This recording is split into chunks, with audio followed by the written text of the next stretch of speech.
तो प्रदेश की 2 सीटों पर हुए उपचुनाव के नतीजे सामने हैं। कांग्रेस ने क्लीन स्वीप किया है। वल्लभनगर में कांग्रेस पहले नंबर पे तो भाजपा चौथे नंबर पर रही। यहां पर भाजपा प्रत्याशी की जमानत भी नहीं बची। तो धरियावद में बीजेपी तीसरे नंबर पर रही। दूसरे नंबर पर निर्दलीय प्रत्याशी दूसरे नंबर पर रहे। पूरे खबर पर ज़्यादा जानकारी के लिए हमारे साथ उदयपुर से हमारे वरिष्ठ सहयोगी संदीप पुरोहित जी फोनलाइन पर जुड़े हैं। संदीप जी, जो जनादेश सामने आया है, मतदान के बाद तमाम भाजपा के नेता जीत का दावा कर रहे थे, लेकिन क्या ये सोचा था कि इतनी बुरी हार होगी? देखिए, निश्चित तौर पर अगर इस परिणाम को हम देखें तो ये भारतीय जनता पार्टी के लिए सदमा है, एक तरीके से बड़ा झटका है पार्टी के लिए। अब पार्टी सदमे से कैसे उभरेगी, उसे एक नए तरीके से नए विचार के साथ अपनी स्ट्रेटेजी बनानी पड़ेगी, रणनीति बनानी पड़ेगी, तभी जाके कुछ होगा। आज की स्थिति के अंदर अशोक गहलोत निहित कांग्रेस सरकार को बहुत बड़ी एज मिली है, माइलेज मिला है, इसमें कोई शक नहीं है इन परिणामों से। जी, लेकिन जिस तरह से, क्या इसके पीछे आप वजह मानते हैं? क्या टिकट वितरण ठीक से नहीं हुआ भाजपा का, यही वजह है कि भाजपा प्रत्याशी की जमानत ही नहीं बची? देखिए, एक तो मैं वल्लभनगर पर पहले वल्लभनगर की बात करते हैं। वल्लभनगर में जो कांग्रेस के अलावा 3 प्रत्याशी चुनाव लड़ रहे थे, वो बड़े दमदारी के साथ, प्रत्याशी तो और भी, जो 3 महत्वपूर्ण प्रत्याशी थे कांग्रेस के अलावा, वो तीनों भारतीय जनता पार्टी के प्रत्याशी हैं।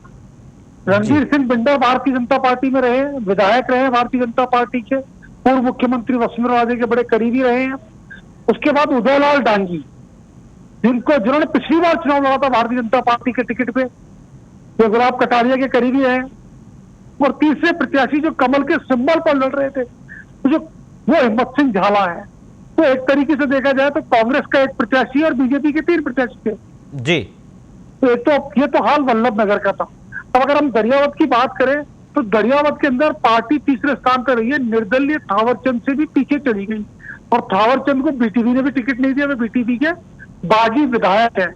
मैं यहाँ कह सकता हूँ कि टिकट के चयन को लेकर के थोड़ी सी भारतीय जनता पार्टी से गड़बड़ हुई है जी। अब अगर भारतीय जनता पार्टी वंशवाद के डर से, वंशवाद के आरोप ना लगे, इसलिए उन्होंने कन्हैयालाल मीणा को टिकट नहीं दिया, जो दिवंगत विधायक गौतम मीणा के पुत्र थे। तो वंशवाद तो भारतीय जनता पार्टी में बहुत जगह लागू है, बहुत जगह खिल रहा है बेल की तरह, लेकिन उस वंशवाद से कहीं ज्यादा खराब मैसेज पार्टी के दोनों सीटों से हारने से गया है।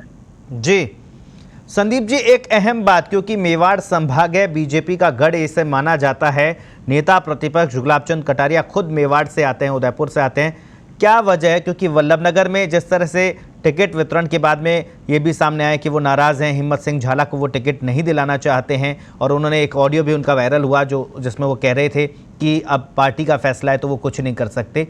धरियावद में वो खुद मौजूद थे, इसके बावजूद क्या लगता है कि वल्लभनगर में गुलाब चंद कटारिया की नाराजगी भी जमानत जब्त होने का एक बड़ा कारण इसे माना जाएगा?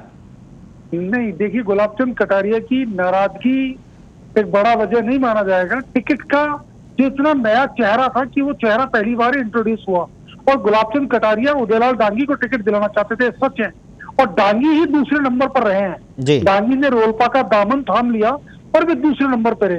इस हिसाब से अगर हम गणना करते हैं तो गुलाब चंद कटारिया का निर्णय ठीक था कि डांगी को टिकट दिया जाए, लेकिन चूंकि पार्टी के अंदर की राजनीति है, अंदर की गणित थी, उस गणित में पार्टी बहुत ही फ्रैक्चर्ड है अंदर से जी। उस फ्रैक्चर्ड पार्टी होने के कारण उसे टिकट नहीं दिया गया डांगी को। और हिम्मत सिंह झाला की जिम्मेदारी खुद सीपी जोशी चित्तौड़ के सांसद ने ली थी।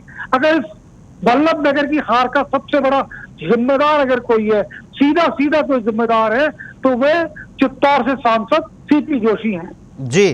और उन्होंने जिम्मेदारी ली थी जी। संदीप जी, बात कांग्रेस की भी करें तो मुख्यमंत्री अशोक गहलोत ने भी अपने सोशल मीडिया अकाउंट पर लिखा कि ये इतिहास में पहली बार हो रहा है जब सत्ताधारी दल उपचुनाव में लगातार जीत हासिल कर रहा है। क्या लगता है उस उपचुनाव के नतीजों के बाद क्या कुछ प्रदेश में और सरकार में बदलाव, और क्या कुछ उसका असर आपको नजर आ रहा है? देखिए, एक तो बात ये तय है कि अशोक गहलोत पहले से ही अपने विरोधी गुट पर भारी थे। अब भारी होने के साथ बहुत ज्यादा और भारी हो जाएंगी। अब उनकी जो शर्तें हैं वो ज्यादा मजबूती के साथ विपक्षियों के साथ पास रखी जाएगी, ये तो तय है। दोनों सीट जीतने का माइलेज अशोक गहलोत को मिलेगा। अशोक गहलोत जब दोबारा चुनाव प्रचार के लिए आए थे तो ना पायलट को उन्होंने साथ रखा था, ना माखन को उन्होंने साथ रखा, वो अकेले आए थे और वो ये मैसेज दे रहे थे कि इस जीत हार की जिम्मेदारी सीधे सीधे तौर पर अगर ये सरकार का लिटमस टेस्ट है तो उन पर होगी। और उनके पास इंटेलिजेंस की बाकायदा रिपोर्ट थी, तमाम रिपोर्टें थी, उनको मालूम था कि कांग्रेस चुनाव जीत रही है, उनका अपना राजनीतिक अनुभव भी है। तो इस आधार पर उन्होंने दोबारा खुद आए और उसके बाद कांग्रेस अब यहाँ जीत भी चुकी है तो निश्चित तौर पर वो इसका श्रेय लेंगे ही लेंगे। इस वक्त दूसरा जो कैंप है, उनका विरोधी कैंप है, वो थोड़ा सा सख्ते में है, या यूं कह सकते हैं वे भी सदमे में है कि अब क्या होगा। और गहलोत की ताकत निश्चित तौर पर इस जीत के बाद बढ़ी है। लेकिन अगर हम राष्ट्रीय परिदृश्य में देखते हैं तो सचिन पायलट इस वक्त उत्तर प्रदेश में है और वे प्रियंका गांधी के साथ काम कर रहे हैं जी। तो उत्तर प्रदेश के चुनाव के बाद क्या समीकरण बनेगा, क्या स्थिति होगी, ये एक अलग बात है। लेकिन तब तक बहुत देर हो चुकेगी। मैं ये कह सकता हूं उससे पहले कांग्रेस कहीं ना कहीं मंत्रिमंडल विस्तार या राजनीतिक नियुक्तियां कर सकती है, पर अब शर्तें कांग्रेस में अशोक गहलोत की ज्यादा प्रभावी होंगी दूसरों के तरीके से। और जहां तक रहा उपचुनाव जीतने का, तो भारतीय जनता पार्टी की रणनीति गलत भी साबित रही है, टिकट का वितरण गलत साबित हुआ है और फिर वसुंधरा राजे की नाराजगी। जी, वसुंधरा राजे का लगातार किसी भी उपचुनाव में प्रचार नहीं करना। जी, वसुंधरा राजे दोनों उपचुनाव में अभी भी नहीं गई। जी संदीप जी, आखिरी सवाल मैं आपसे लूंगा क्योंकि आरएलपी मेवाड़ में कहीं पर भी नहीं थी इस चुनाव से पहले। हनुमान बेनीवाल ने तुरंत मौके का फायदा उठाया और उदयलाल डांगी को अपनी पार्टी का उम्मीदवार बनाया निश्चित तौर पर, और उनको कुछ हद तक वो सफल भी हुए। मेवाड़ में आरएलपी को लोग जानने भी लग गए हैं। क्या लगता है, क्योंकि 2023 का चुनाव आने वाला है और हनुमान बेनीवाल की ये रणनीति क्या भाजपा के लिए कितना नुकसानदायक हनुमान बेनीवाल साबित होने वाले हैं, क्योंकि भाजपा के बागियों को टिकट देना और फिर उसके बाद समीकरण बिगाड़ देना? ये आप बिल्कुल सही कह रहे हैं कि आरएलपी ने पूरा मौके का फायदा उठाया। उदयलाल डांगी जो भाजपा के बागी थे उनको टिकट दिया और हनुमान बेनीवाल यहाँ जमे रहे और उसका लाभ उनको भी मिला, उदयलाल डांगी को। तो निश्चित तौर पर आरएलपी की मेवाड़ में एंट्री हो चुकी है। देखिए एक बात मैं और कहना चाहता हूँ, 3 बड़े नेताओं ने इस चुनाव में पूरे दमखम के साथ काम किया। उनमें एक हनुमान बेनीवाल आरएलपी के लिए कर रहे थे, प्रताप सिंह खाचरियावास प्रतीश शक्तावत के लिए कर रहे थे, और राजेंद्र राठौड़ दरियावाद। देखिए राठौड़ भले ही कामयाब नहीं हुए हो, ये बात सच है, लेकिन राठौड़ भी पूरी ताल ठोक कर दरियावाद में मौजूद थे और उन्होंने पूरा प्रयास किया कि भारतीय जनता पार्टी को किस तरह वापस जिताने की स्थिति में लाया जा सके। और उनकी प्रयास शायद कामयाब नहीं हुए हो, लेकिन पर उनके वो यहाँ मौजूद थे, इसमें कोई शक नहीं है। 3 नेता मैं कह सकता हूँ जहाँ मौजूद थे। अब बात करते हैं अपन वापस आरएलपी की, तो मेवाड़ में आरएलपी की एंट्री हो गई, ये तो तय है।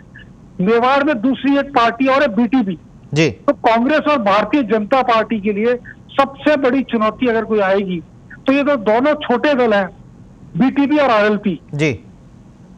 अगर इनका गठबंधन हो जाता है जी और ये गठबंधन के साथ चुनाव लड़ते हैं तो आप राजस्थान की 2 प्रमुख जातियां, एक तरीके से जाट और मीणा जी, मतलब यह आदिवासी जी, वो एक प्लेटफॉर्म पर एक गठबंधन के साथ चुनाव लड़ेंगे तो निश्चित तौर पर ऐसी स्थिति बन सकती है कि कांग्रेस और भाजपा दोनों को दिक्कत आए। जी संदीप जी, बहुत बहुत शुक्रिया तमाम जानकारी के लिए। तो वल्लभ नगर और दरियावद विधानसभा जो चुनाव हुए हैं, उपचुनाव हुए हैं, उसके नतीजों के बाद जो समीकरण आप देख रहे थे, हमारे वरिष्ठ सहयोगी संदीप पुरोहित जी बता रहे थे कि आरएलपी और बीटीपी आने वाले 2023 के विधानसभा चुनाव में बीजेपी के लिए मुसीबतें खड़ी कर सकते हैं।